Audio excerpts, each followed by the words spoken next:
안녕하세요, 강원성 목사입니다. 오늘은 성경 오해에 답하다 그 네 번째 시간 휴거에 관한 말씀입니다. 그럼 시작하도록 하겠습니다. 뿅! 여러분, 휴거에 대해서 들어보셨습니까? 어릴 적 주일학교를 다닐 때 저를 좀 공포에 떨게 했던 내용 중 하나였는데, 우리가 흔히들 말하고 있는, 우리가 알고 있는 휴거는요, 7년 대환란이 오기 전에 신실한 성도들은 예수님이 미리 부르셔서 환란을 피해 천국으로 직행한다라는 그런 내용이었습니다. 그러나 이 개념은 장로교회나 개혁교회, 우리의 개혁교회가 인정하지 않는 설이라고 할 수가 있습니다. 환란 전 휴거 개념은 물리적으로는 성도들이 왕노릇하며 다스리는 천년왕국과 7년 대환란을 문자적으로 받아들이는 세대주의적 전천년설을 믿는 사람들에게만 의미가 있는 개념입니다. 장로교회를 포함한 개혁교회 신앙을 따르는 사람들은 일반적으로 천년 동안의 지상 왕국은 존재하지는 않고 예수님의 초림과 재림 사이를 요한계시록이 말한 그런 천년 왕국 시대라고 이해하는 그런 문천년설, 아니면은 지금이 현재 천년 왕국의 시대라고 말하는 현천년설을 따라서 대환란 전 휴거라는 개념 자체를 받아들이지 않습니다. 그런데 여전히 많은 교회들이 휴거설을 성경적인 것 양 받아들이고 있는 것이 현실입니다. 여러분, 왜 그럴까요? 전통적인 성경 해석에 근거한 종말론 신앙이 없는 까닭입니다. 그래서 근본 없는 이단 사상들과 섞인 잘못된 종말론들이 성도들을 많이도, 지금도 여전히 많이 미혹에 빠지게 하는 것을 볼 수가 있습니다. 잘못된 종말론에 빠져 생긴 신앙은 여러 가지 피해를 낳게 되는데요. 현실 도피적으로 만들게 되거나 아니면 이상향에 집착하게 되거나 지금 현재를 제대로 살아내지 못하게 하는 그런 여러 가지 위험 요소를 안고 있는 것을 볼 수가 있습니다. 휴거에 대해서 알아보기 전에 먼저 우리 청년 왕국에 대해서 함께 살펴보고 넘어가도록 하겠습니다. 요한계시록 2장 20장 4절에서 6절에서 나오는 천년왕국은 사단이 모든 권세를 잃고 결박당한 채로 있는 천년 동안, 그 기간 동안 성도들이 그리스도와 함께 통치한다라는 것을 의미하고 있습니다. 그런데 이 개념에는 여러 해석이 존재한다라고 볼 수가 있는데요. 특히 천년 왕국이 문자적으로 천년 동안에 지속되는 지상에서의 물리적인 그런 개념, 그것인지 아니면은 상징적인 비유로서 예수 그리스도의 승리와 이 땅에서의 하나님의 나라가 지속됨을 말한 것인지, 이에 대한 두 가지 의견이 팽팽하게 맞서고 있는 것을 볼 수가 있습니다. 우리 개혁교회의 전통을 따르는 교회들은 후자인 무천년설을 지지하는데, 이를 간단하게 좀 정리를 해보면요, 복음서들이 말하고 있듯이 그리스도의 이 땅에서의 그런 초림, 그리고 메시아 사역으로 사단의 이 초림으로 인해서 메시아 사역이 왕성하게 펼쳐지고 사단의 권세는 땅에 떨어졌고 결박되었고, 이로 인해서 사단은 결정적인 타격을 입고 더 이상 만국을 자기 마음대로 통치할 수 없다라는 그런 상황이 되었기 때문에 교회는 그리스도의 재림 때까지 그분의 통치 안에서 하나님 나라를 확장해 나갈 수 있다라고 보는 견해가 바로 우리 무천년자들이 주장하는 견해입니다. 이 견해에서는 천년왕국이라는 기간은요, 물리적인 어떤 시간이 아니라 초림과 재림 사이에, 지금의 사이에 그 기간을 의미하는 비유적인 개념이라고 할 수가 있습니다. 이 개념의 장점이 있는데, 복음서와 요한계시록을 종합적으로, 좀 어려운 말로 통전적이라고 얘기하는데요, 그렇게 설명을 할 수가 있고요. 특히 예수 그리스도의 이 메시아 사역을 통해서 하나님 나라가 이 땅에 임하게 되었고, 이 땅에서 이 사단의 권세가 다 깨어지고 실패했다라는 복음서의 내용과 아주 적절하게 어울리는 해석이라고 할 수가 있습니다. 이 해석의 단점은 요한계시록의 본문을 직접적으로 해석할 때 그런 좀 어색함이 있다라는 점입니다. 가령 예를 들어서 사단이 무적행에 갇혀 있는 동안에 천년 왕국이 있다라는 그 서술입니다. 그렇게 성경은 나와 있는데, 이것을 무천년자들은 어떻게 해석을 하냐면요, 사단의 이중적인 양태로 이해할 수 있다라고 이야기합니다. 그래서 전천년자사들이 이야기하는 문자적인 해석과 다른 결로 볼 수가 있습니다. 즉 본질적으로는 그의 권세가 근본적으로 깨졌으나 지금도 여전히 영향력을 끼치고 있다라고, 그것이 남아있다라는 의미로 해석할 수가 있습니다. 이렇게 봐도 무리가 없기 때문에 이 현재 신학계에서는 가장 보편적으로 받아들인 것이 바로 무천년자들의 주장이라고 볼 수가 있습니다. 한편 세대주의 종말론을 따르는 교파나 일부 급진적인 교파들은 전천년설을 믿습니다.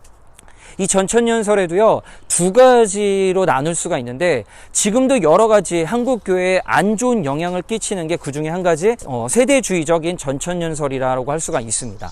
이것의 핵심 내용을 간단하게 살펴보면은, 그리스도의 초림과 재림 사이에 물리적인 천년 왕국이 존재하고 실제로 천년 왕국이 존재한다. 그리고 그 기간 동안에 하나님과 함께 이 모든 세상을 다스리고 통치한다라는 그런 개념입니다. 그리고 이 시기에 이스라엘의 대대적인 회심이 있고 천년왕국 이전에 7년의 대환란이 있을 거라고 믿는 사람들이 바로 세대주의적 전천년자들이라고 할 수가 있습니다.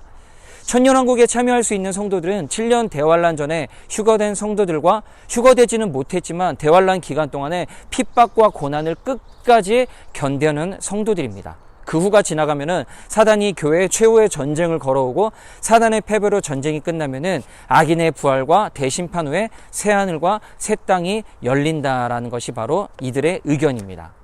이 의견의 장점은 거의 없다라고 볼 수가 있습니다. 이제까지 역사를 보면은 오히려 교회에 많은 해악을 끼치고 있는데요. 특히 세대주의적 전천년설은 에스겔서와 스가랴에서 언급한 성전이 우리가 알고 있는 그 무너진 성전이 물리적으로 다시 세워지고 그리고 그렇게 되면은 이스라엘과 유대인들이 대대적으로 회심을 하고 나서 그리스도의 재림이 온다라고 그렇게 믿고 있습니다. 이는 성전 제사를 영원히 폐지를 말하고 있는 신약성경의 서술과는 전혀 맞지 않다라고 할 수가 있는데요. 더 큰 문제는 이런 주장이 현재 한국교회에 무리를 일으키고 있는 신사도 운동과 그 맥락을 같이 하고 있다는 겁니다. 이 신사도 운동은 예루살렘과 유대인의 부흥을 통해서 그리스도인의 재림을 앞당긴다라는 그런 주장을 하고 있는 것인데요. 어떻게 보면은 교회의 전통적인 성경 해석을 부인하면서 교회를 어지럽히고 있다라고 볼 수가 있습니다. 백투 예루살렘 운동이라고 해서 예루살렘을 이슬람에게서 되찾아서 다시 회복하고 그곳에 새로운 다윗의 장막, 다시 말해서 제3성전을 건설하여서 예수 그리스도의 그 재림을 앞당기자라는 그런 운동은 지금도 이스라엘 선교에 큰 관심이 있는 한국교회와 청년들에게 악영향을 끼치고 있다라고 할 수가 있습니다. 그럼 이제 우리 휴거에 대해서 함께 살펴보도록 하겠습니다. 사실 휴거는 성경에 직접 나타나진 않습니다. 휴거는 한자로 직역하면은 들여 올리다라는 의미가 있고요. 영어로는 rapture라는 큰 기쁨, 황홀함이라는 의미를 가지고 있습니다. 따라서 일반적으로 사용하는 휴거는 기쁨으로 들려 올림 정도의 의미를 가진다라고 할 수가 있는데요. 이 단어에 대한 성경적인 근거는 데살로니가 전서 4장 13절에서 17절. 이것이 가장 그 대표적이고요. 고린도전서 15장 50절에서 54절도 함께 언급되고 있는 것을 볼 수가 있습니다. 근데 재미있게도 천년왕국이 나오는 요한계시록에는요, 휴거라는 개념이 없습니다. 따라서 휴거란 것은 요한계시록의 그런 배경과 데살로니가전서 및 고린도전서 그리고 마태복음에 나오는 이런 복음서에 나오는 성구가 결합해서 만들어진 용어라고 그렇게 말할 수가 있습니다. 실상 데살로니가전서와 고린도전서에 나오는 휴거라는 것은요, 일반적으로 우리가 알려진 휴거라는 개념과 거리가 먼 내용이라고 할 수가 있습니다. 실제로 이 두 서신서에서 말하는 휴거는 주님의 재림 때 모든 성도에게 일어나는 최종적인 부활에 관한 개념이라고 할 수가 있는데요. 두 성경 본문 모두 주님의 마지막 재림 때 모든 잠자던 성도들이 몸이 부활해서 살아있는 사람들과 같이 주님을 영접하게 될 것이다 라고 그렇게 이야기하는 본문이라고 말할 수 있습니다. 두 본문 어디에도요, 주님의 최종적인 재림 전에 비밀스러운 사전 재림이 있고 거기에 부분적으로 소규모로 선택된 성도들이 휴거가 된다라는 직접적인 언급이나 심지어는 감접적인 암시조차 나타나지 않다라고 말할 수가 있습니다. 따라서 성경이 말하는 휴거 개념은 주님의 우주적이고 최종적인 그런 재림 사건 때 이때 나타날 성도들의 변화에 대한 내용이라고 할 수가 있습니다. 이는 모든 성경적인 종말론 사상이 언급하고 있는 내용들입니다. 여러분들이 잘 알고 있는 내용들입니다. 세대주의적인 전천년설, 종말론을 주장하는 이 사람들의 문제는 대환란전 추거 개념이 어떻게 보면 매우 이기적이고 폭력적인 사상을 담고 있다라고 말할 수가 있습니다. 원래 주님의 재림 사건은 모든 사람들이 그리스도의 영광 가운데 임재하셨을 때 모든 사람들이 그것을 보게 되고 하나님 나라의 그런 최종적인 완성을 위한 귀환이라고 받아들이고 있습니다. 이를 통해서 영원한 평강의 나라가 완성이 될 것이고, 그리고 모든 것들이 하나님 앞에 무릎을 꿇게 되는 그런 놀라운 일들이 일어나게 될 것입니다. 반면 이 세대주의적 전천년자들이 말하고 있는 주장은 앞으로 있을 무서운 환란을 피해서 미리 택함을 받은 일부 성도들만이 어떻게 보면 비밀스럽게 환란을 피해 사라지고 남은 자들은 죽든지 말든지 하나님은 신경을 쓰지 않게 되는 것을 볼 수가 있습니다.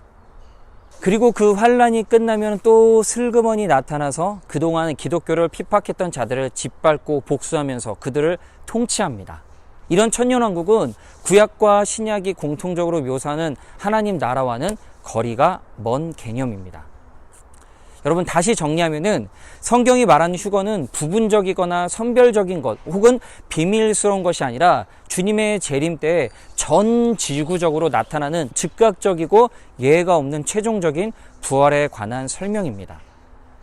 제대로 된 종말론 사상을 우리가 배우지 않으면은 우리의 신앙이 어떻게 보면 왜곡되고 잘못된 신앙은 우리의 삶까지 영향을 끼친다라는 생각을 여러분은 잊지 않으셔야 됩니다. 올바른 그런 종말론 사상을 배우기 힘쓸 수 있는 우리 성도님들이 되기를 부탁드립니다. 건강한 신앙은 건강한 배움에서 나옴을 명시하길 부탁드립니다. 이상 성경 오해 답하다 휴거에 관한 말씀이었습니다. 감사합니다.